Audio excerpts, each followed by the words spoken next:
Добре дојдовте на Слободен печат. Јас сум Александра Вуксановиќ, започнуваат поинакви вести. Кога последен пат сте се напиле тазе мелено кафе? Мелниците вртат во празно. Исчезна мирисот на тазе мелено кафе. Се помалку дуѓани имаат сопствени мелници за кафе, а на прсти може да се избројат и местата во Скопје, но и во внатрешноста, каде може да го купите свежо сомелено. Трговците велат дека со текот на времето оваа традиција се загубила и препорачуваат дека ако сакате да му го почувствувате вкусот, тоа не треба да биде сомелено повеќе од 24 часа. Во оние дуѓани кои се уште ја нудат оваа услуга, прецизираат дека тазе сомелено кафе најчесто се купува во понеделник, а дневно продаваат едва и по неколку килограми. Цената на мелено кафе во зрно 890 денари за килограм. Не е поразлична од онаа спакуваното, но разликата е во вкусот и мирисот. Дуѓанџиите со жал констатираат дека како растат цените на кафето во последно време, така се намалува побарувачката. Прочитајте повеќе од Сонја Кириџиевска.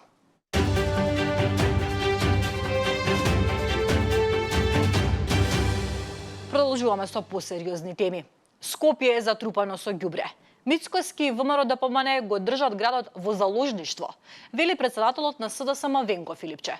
Тој тврди дека пропаста на Скопје е директна последица на пропаднатите сделки меѓу Мицкоски и Арсовска, на блокадите од советниците на ВМРО ДПМНЕ и на политичката калкулација на владата, која и покрај тоа што има механизми, свесно го остава градот да се распаја.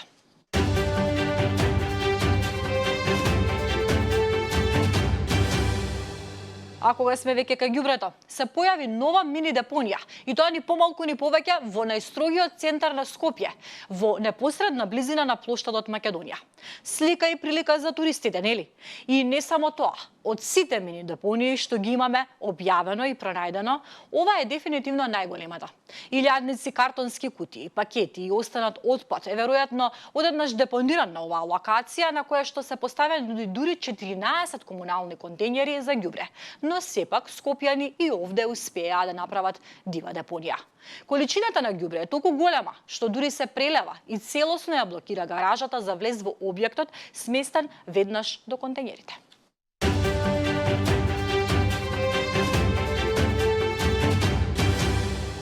Независните се решени да одат на локални и на партиите им доставиле нова понуда за прагот на потписи, со која, ако најдат на разбирање кај парламентарните партии, би предложиле нови измени на изборниот законник. За ова веќе се среднале со Левица и СДСМ, а очекуваат да бидат примени и од ВМРО ДПМНЕ и од ДУИ. Паралелно, тие бараат од Собранието и од Државната изборна комисија толкување дали по укинувањето на одредбите можат да влезат во изборната трка. А на председателката Гордана Силјановска-Давкова и на дел од партиите им доставиле дописи како е уредно учеството на изборите на независните во некои од европските земји. Темата е на Мариела Трајковска.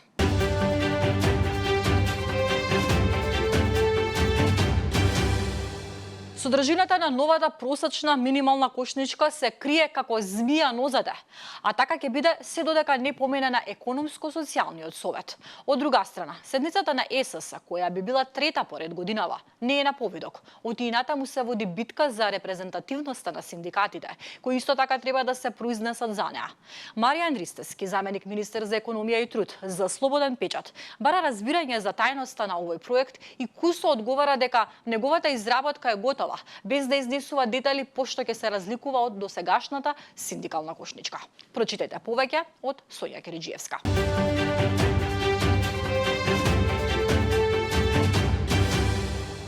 Владата вложува рекордни 40 милиони евра за поддршка на вработувањето и самовработувањето, истакна министерот за економија и труд Бесар Дурмиши.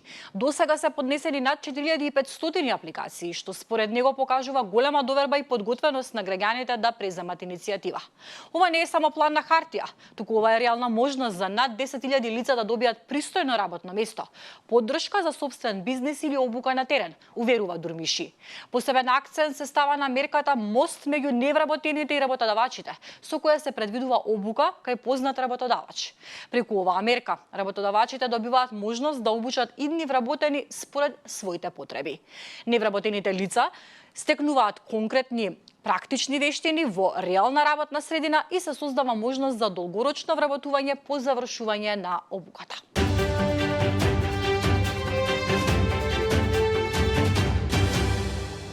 Ке добие ли конечно клинички нов паркинг? И новиот министер за здравство ќе прави анализа за проблемот со паркирањето на клинички.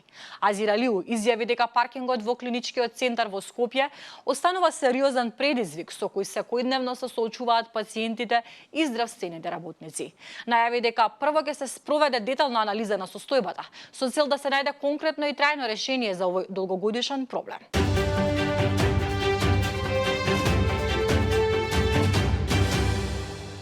Ако продолжи партиското вработување, ќе има штрајк. Синдикатот на контролорите на летање на Македонија упатил предупредувачко писмо до управниот одбор на МНАФ дека на 10 јули контролорите стапуваат во штрајк и го затвораат небото, ако не се спроведе спогодбата од пред Нова година, со која се прекина тогашниот штрајк, ако итно не се престане со тајно менување на систематизацијата и со бутање непотребни партиски кадри место контролори, инженери и метеоролози, ако не се имплементира новиот АТМ систем и не се изврши транзиција на новите технички системи.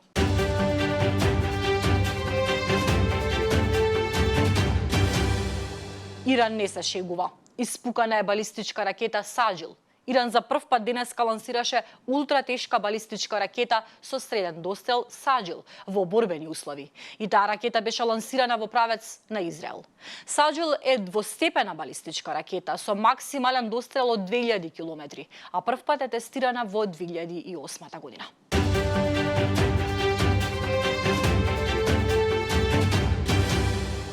Ова е Насија Борик, 7-годишно девојче од Украина кое побегнало во Израел за да се лекува од леукемија. Беше убиено во неделата во иранскиот ракетен напад врз градот Бат Јам, јужно од Тел Авив. Веста ја објави израелскиот председател Исак Херцог на платформата X. Насија беше убиена заедно со незината мајка Марија, бабата Лена и роднините Илија и Константин. Дојде во Израел од Одеса за да добие спасувачки третман во една од врвните израелски болници. Дојде да бара живот, наместо тоа е убиена заедно со роднините од смртоносен ирански проектил кој ја погоди зградата. Запалени живи од проектилите на ајатолахот, намерно испукани кон невини луѓе. Ние тагуваме со таткото на Настја и сите што ги сакаа и ги познаваа. Светот мора да ги осуди неопростливите злосторства на Иран и да застане со Израел против Техеренското царство на злото, напиша Херцог. Таткото на Настја моментално служи во украинската армија и се бори против Русија.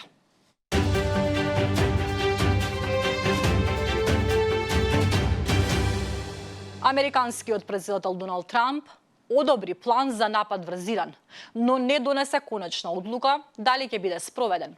Трамп рече: "Имам идеи што да правам, но може ќе ги направам, а може не."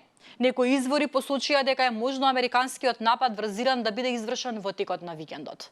Во меѓувреме, амбасадата на САД во Катар утрово издаде предупредување со кое привремено го ограничува пристапот на својот персонал до воздухопловната база Ал Удеид, најголемата американска воена база на Блискиот Исток, која се наоѓа во пустината во близина на Доха.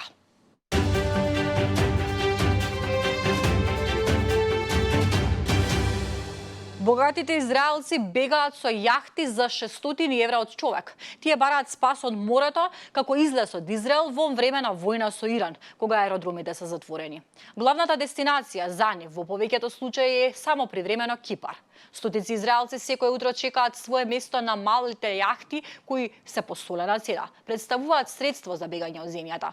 Моменталната цена е 2500 шекели по патник или околу 625 евра. Сепак некои превозници бараат и до 6000 шекели или 1450 евра.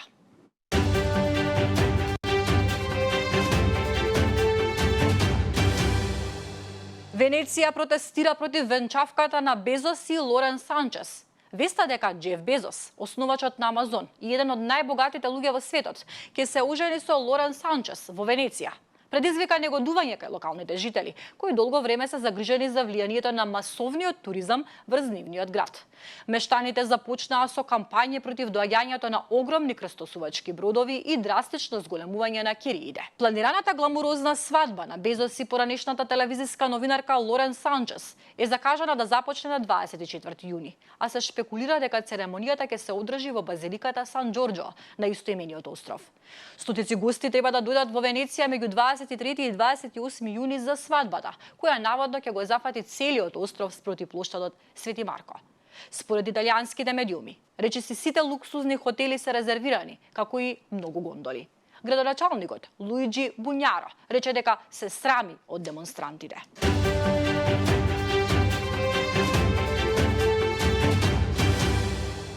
А еве што ги гледате денеска на Слободен печат во подкастот Митови и факти. Вечерва гостува фиде тренерот и наставник по шах Орце Данчевски. Кај секое едно дете кој што дошло во контакт со играта шах. Првата работа што имам забележено кај најмалите дечиња, прво деление е дупло зголемување на концентрацијата.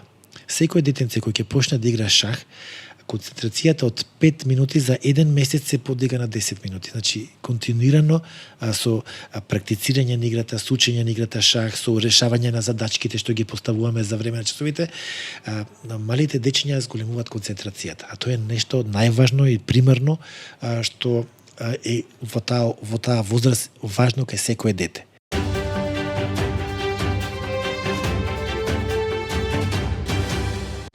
Едно ново и необично место се отвори во Скопје, место за забава. Можеби и за истурање нервоза, без да му наштетиш некому.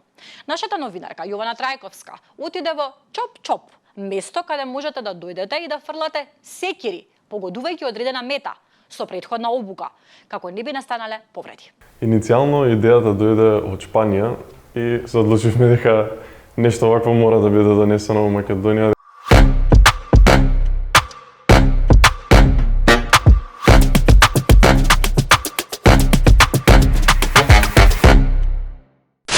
Бев на посета на девојка ми, она таму студираше и нашла место кое што е многу слично до нашето.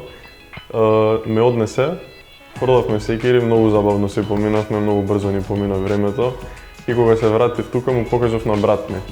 Брат ми беше многу возбуден за идејата, сакаше и он да проба, но во близина видовме дека нигде на Балканов скоро нема, најблиско беше во Хрватска што најдовме. Отидовме и до Хрватска да посетиме, да видиме и се одлучивме дека нешто вакво мора да биде донесено во Македонија, дека мора да имаме малку повеќе забава од овој аспект. Како му се обраќате, да речам, на Чоп-Чоп? Дали е активност или, да речам, простор за фрлање секири? Да, во ексио државите, да кажам, го викаат секиромет. Ние конкретен збор не мислам дека имаме за ваквата активност. Ние го користиме некад како бар, го викаме бар за фрлање секири, некои викаат активност за фрлање секири, дека е не мислам дека е толку прецизно имаме дефинирано.